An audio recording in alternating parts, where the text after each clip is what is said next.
আমি আগে কথা বলতে চাই, সবাই যেভাবে সম্পূর্ণ 1 মিনিট একটু বলছি। শুরু সর্বপ্রথম কৃতজ্ঞতা প্রকাশ করছি এখানে সকল লিডারদের প্রতি। আমি আমার মাহমুদ স্যারের একটি কথা ধরে আমি একটি কথা বলতে চাচ্ছি।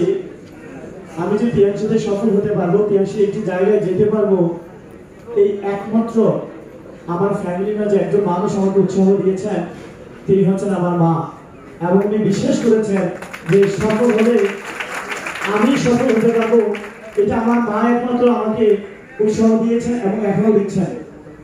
তো আমি বলছি একটি কথা বলছি।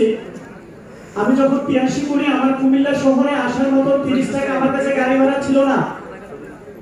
এবং যখন আমি কুমিল্লাতে আমি বাসা ভাড়া নেই, আমার বাসা ভাড়ার জন্য আমার 3 মাস 4 মাস আমার বাসা ভাড়া বাকি পড়ে, এবং এই বাসা ভাড়ার টাকা দেওয়ার মতো আমার কাছে টাকা ছিল না। আমি আমার বাসার কেয়ারটেকারকে আমি পাহারা দিতাম। আমার 3 মাসের বাসা ভাড়া বাকি ছিল, তখন আমি পাহারা দিতাম, কেয়ারটেকার আমার পাহারা দেয় আর আমি কেয়ারটেকারের পাহারা দেই। আমি এইভাবে বুঝতাম যে কেয়ারটেকার আসতেছে, তখন আমি আবার পিছে চলে যেতাম। আবার দেখতাম যে দরজাটা খোলা কিনা, যখন দেখতাম কেয়ারটেকার দরজা খোলা, তখন আবার এইভাবে পিছে চলে যেতাম। আবার যে ওর বাইরে যে মোবাইলে কথা বলতাম রাত 10টায় 11টার সময়, তখন আমি বাসায় ফিরতাম। ওই কিস্তি তো আমি 3 মাসের বাসা ভাড়া দিয়েছিলাম। আমার আম্মা বলেছিল চাউলের কথা, বাসায় চাউল ছিল না।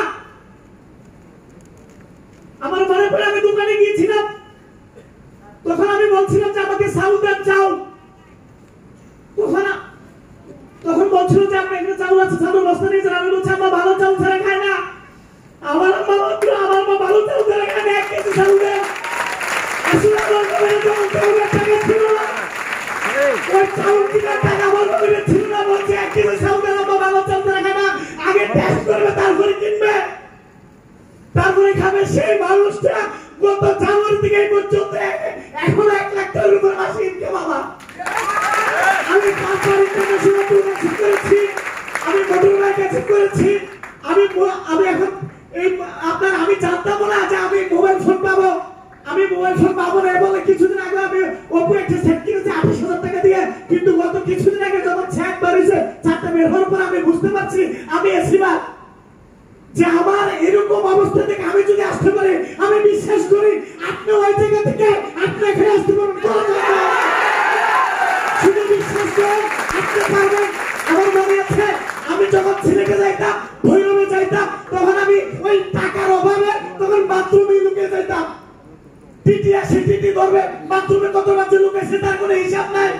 আমি হবিগঞ্জ যাওয়ার সময় একটা মোড়া নিয়েছিলাম, মোড়া আমি 45 টাকা একটা মোড়া গেছি, কারণ আমি যে আমাকে যে ধরবে এই আমি তখন মোড়াতে যাই না বসে রাখতাম।